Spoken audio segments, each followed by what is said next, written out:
Exercise number 5.3 का question number 10 है और इस क्वेश्चन में कह रहा है बच्चों की show that a1 a2 an form an ap where an is defined as below.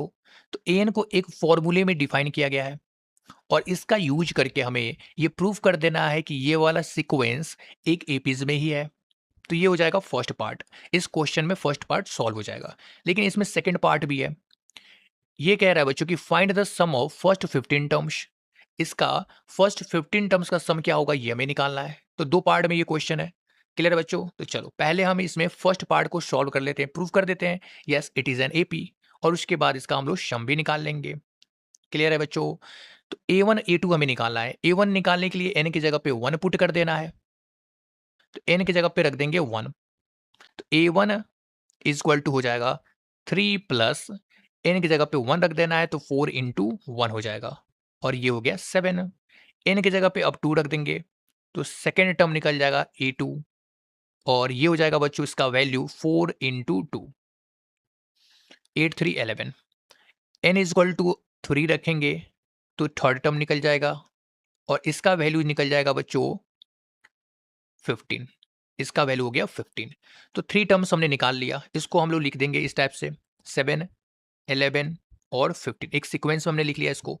ये हो गया बच्चों a1 की वैल्यू, ये है a2 की वैल्यू और 15 है a3 की वैल्यू।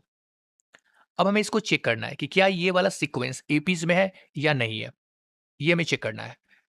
तो इसके लिए हम लोग क्या करते हैं बच्चों, कोई भी सीक्वेंस अगर एपीज में है इसका मतलब है कि इसका डिफरेंस सेम होगा। हर एक दो टर्म्स के बीच का जो डिफरेंस होगा वो सेम होना चाहिए, तभी वो एपीज में होगा। तो यहाँ पे हम लोग चेक कर लेंगे बच्चों, a2 माइनस a1 करेंगे, सेकेंड माइनस फर्स्ट टर्म करते हैं तो a2 माइनस a1, यहां से हो जाएगा 11 माइनस 7 और निकला 4। तो पहला डिफरेंस है 4। अब सेकेंड डिफरेंस को भी चेक कर लेते हैं, a3 माइनस a2, तो ये हो जाएगा बच्चों 15 माइनस 11 और यहां भी है 4। डिफरेंस सेम है, इसका मतलब है बच्चों कि ये एपीज में होगा। क्लियर है? तो ये प्रूफ हो गया कि yes it is an AP. इसका आंसर हो जाएगा बच्चों yes it is an AP, ये एपी के फॉर्म में है। तो इसका फर्स्ट पार्ट का आंसर तो निकल गया। अब सेकंड पार्ट है बच्चों, इसका हमें निकालना है फर्स्ट 15 टर्म्स का सम। तो इसके लिए हम लोग फॉर्मूले का यूज करेंगे, सम ऑफ एन टर्म्स। इसका फॉर्मूला होता है n/2 into 2a plus n-1 into D. Clear बच्चों? इस फॉर्मूले का यूज करना है। यहां पे हमें निकालना है केवल 15 टर्म्स को, सम ऑफ 15 टर्म्स। तो एस एन की जगह पे रख देना है 15 15। एन की जगह पे हो जाएगा 15/2, एन की जगह पे 15 हो जाएगा तो 15/2 हो गया। यहाँ पे 2a, ए की जगह पे क्या रखेंगे बच्चों, इस वाली सीरीज से एन की जगह पे हो जाएगा ए की जगह पे 7, फर्स्ट टर्म है ये, प्लस 15-1 और डी की वैल्यू कॉमन डिफरेंस, तो ये था कॉमन डिफरेंस 4, तो यहाँ पे हो जाएगा 4। अब इसको सॉल्व कर लेंगे तो सम भी निकल जाएगा। तो ये हो जाएगा 15/2 14 प्लस 15-1 14 हो जाएगा और 14 4 जा 56 होता है। तो इसको ऐड कर देंगे बच्चों तो ये हो जाएगा 70। यहाँ से हो गया 15/2 इंटू 70, 2 से ये कट जाएगा 35 बार में और इसको मल्टीप्लाई करेंगे तो 15 5 जा 75, इसका बचा 7 और 15 3 जा 45 प्लस 7 52। तो ये हो गया बच्चों फर्स्ट 15 टर्म्स का सम।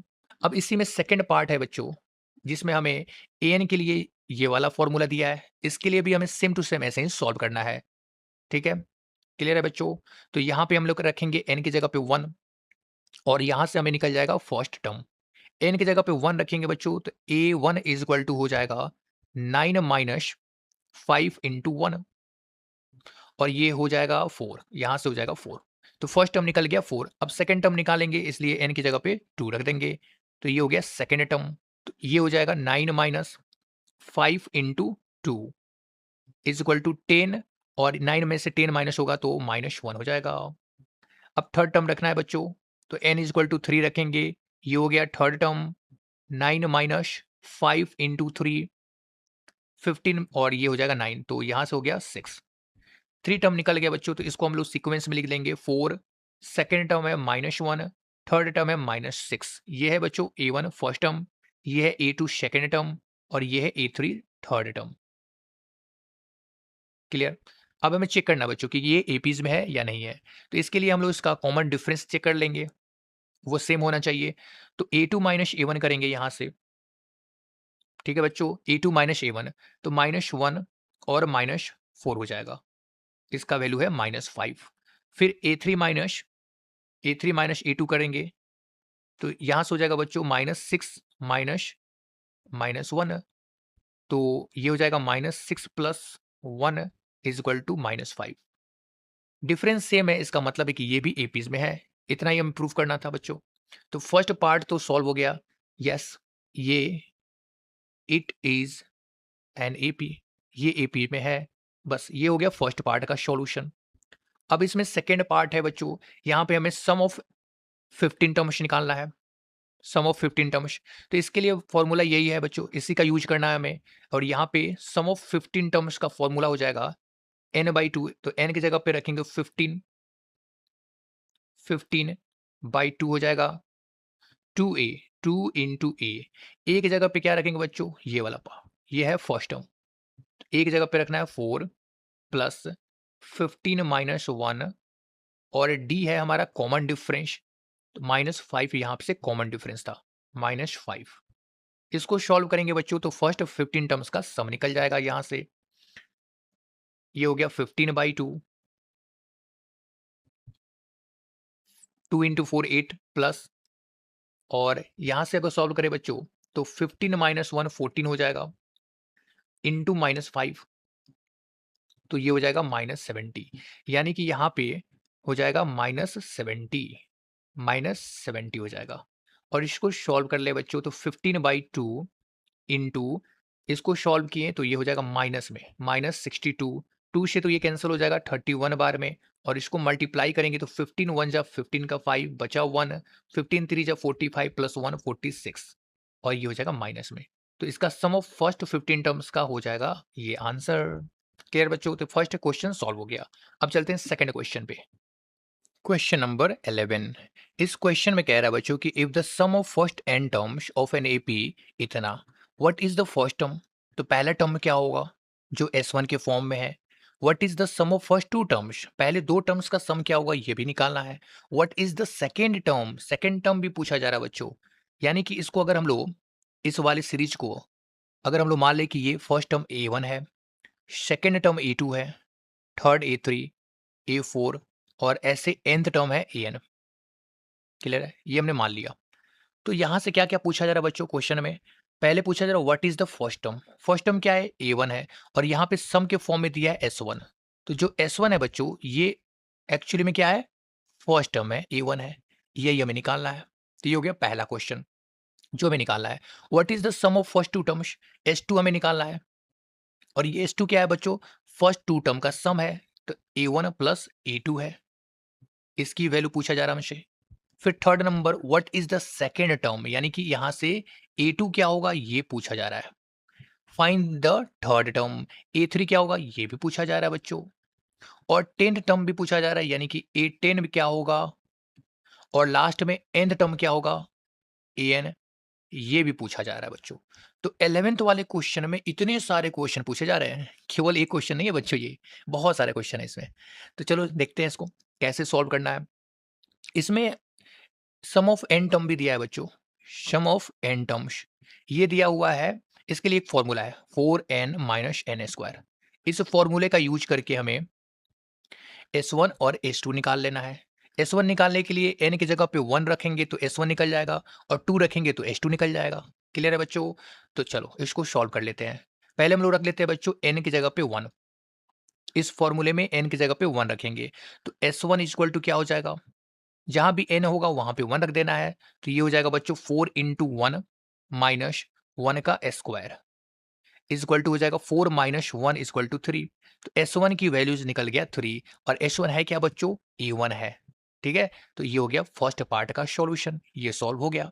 अब सेकंड, S2 हमें निकालना है, तो n की जगह पे 2 रख देंगे, तो ये हो जाएगा S2 4 इंटू 2 माइनस 2 का स्क्वायर, और ये हो गया बच्चों 4। तो S2 भी निकल गया यहाँ से, S2 इसका भी सॉल्यूशन कंप्लीट हो गया। इसका आंसर है 4। अब थर्ड नंबर बच्चों A2 हमें निकालना है। तो A2 के लिए क्या करेंगे? इससे A2 भी निकल जाएगा। S2 का मतलब क्या है बच्चों? A1 प्लस A2 है। A1 प्लस A2 यही है S2 और इसकी वैल्यू है 4। और यहाँ पे बच्चों S1 का मतलब A1 है फर्स्ट टर्म, तो A1 तो ये भी है ना, A1 का मतलब 3 भी दिया है, तो यहाँ पे हमें रख देना है 3। ये हो जाएगा बच्चों 3 plus A2 is equal to 4। तो A2 क्या हो जाएगा? A2 हो जाएगा 4 माइनस 3 इज इक्वल टू 1। तो A1 भी सॉल्व हो गया, A2 भी सॉल्व हो गया यहाँ पे। ये भी थर्ड नंबर क्वेश्चन भी सॉल्व कर लिया हम लोग। अब हमारे पास ये 3 क्वेश्चन ही बचे हैं, तो A3 को सॉल्व कर लेते हैं बच्चों। इसी में A3 भी सॉल्व हो जाएगा। A3 इसके लिए बच्चों 2 तरीके हैं। पहला तरीका तो है कि A3 निकालने के लिए A2 में D ऐड कर देना है, A2 प्लस D कर लेना है। D कॉमन डिफरेंस है, तो इससे A3 निकल जाएगा। या फिर हम लोग nth टर्म्स का फॉर्मूला यूज कर लेंगे।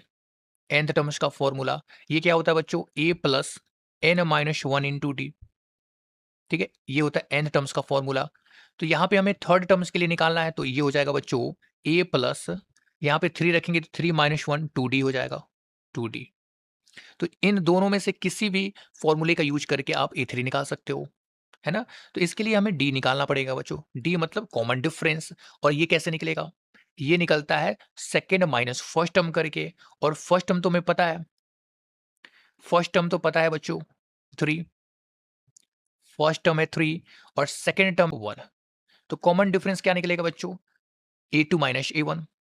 कॉमन डिफरेंस अगर हम लोग निकाले यहाँ से, तो A2 माइनस A1 करेंगे, ये क्या है? डिफरेंस है। तो यहाँ से हो जाएगा 1 minus 3 is equal to minus 2। ये हो गया कॉमन डिफरेंस। अब माइनस 2 को यहाँ पे पुट कर देना है, ए की जगह पे 3 रखेंगे प्लस 2 इंटू माइनस 2। तो ये हो जाएगा बच्चों 3 माइनस 4 और ये हो गया -1, -1। ठीक है, तो A3 की वैल्यू हो गया -1। या फिर आप इसकी वैल्यू भी पुट कर सकते थे। A2 कितना है बच्चों? 1 है, 1। और इसमें D ऐड कर देते, तो D कितना है? डी कितना है बच्चों? -2 है, तो यहाँ से भी आ जाएगा -1। तो ये दोनों है, दोनों तरीके आपके पास है, इन दोनों से -1 इसका आंसर हो जाएगा। तो अब हम लोग क्या सॉल्व कर लिए? A3 भी सॉल्व कर लिए। नेक्स्ट है A10। A10 है बच्चों, इसको भी सॉल्व कर लेना है यहाँ पे।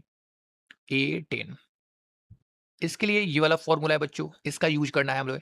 तो इससे हो जाएगा A प्लस n माइनस 1, यानी कि n की जगह पे 10 रखना है, तो 10 माइनस 1 9 हो जाएगा। और इसका फॉर्मूला हो जाएगा A प्लस 9D। अब बच्चों A तो पता है 3 और D भी अभी हमने निकाला यहाँ पे -2, तो वैल्यू पुट कर देना है। A की जगह पे रखेंगे 3 प्लस D अभी हमने निकाला -2, इसको सॉल्व करेंगे तो ये हो जाएगा 3 माइनस 18 और ये हो जाएगा -15। तो ये भी हो गया सॉल्व, A10 भी सॉल्व हो गया। अब लास्ट में बचा है बच्चों AN। तो AN के लिए इस फॉर्मूले का यूज करना है। AN इसके लिए फर्स्ट टर्म हो जाएगा 3 प्लस n की जगह पे n ही रहेगा और डिफरेंस है बच्चों -2। सॉल्व करेंगे तो ये हो जाएगा 3 प्लस -2 से इसमें मल्टीप्लाई कर देंगे तो बच्चों ये तो माइनस में हो जाएगा। -2 से n में मल्टीप्लाई करेंगे तो -2n हो जाएगा। और फिर -2 से -1 में मल्टीप्लाई करेंगे तो +2 हो जाएगा। इसको सॉल्व करेंगे तो 3 + 2 5 हो जाएगा और -2n हो जाएगा। तो ये हो गया बच्चों nth टर्म। और इस तरीके से सारे क्वेश्चन सॉल्व हो गया।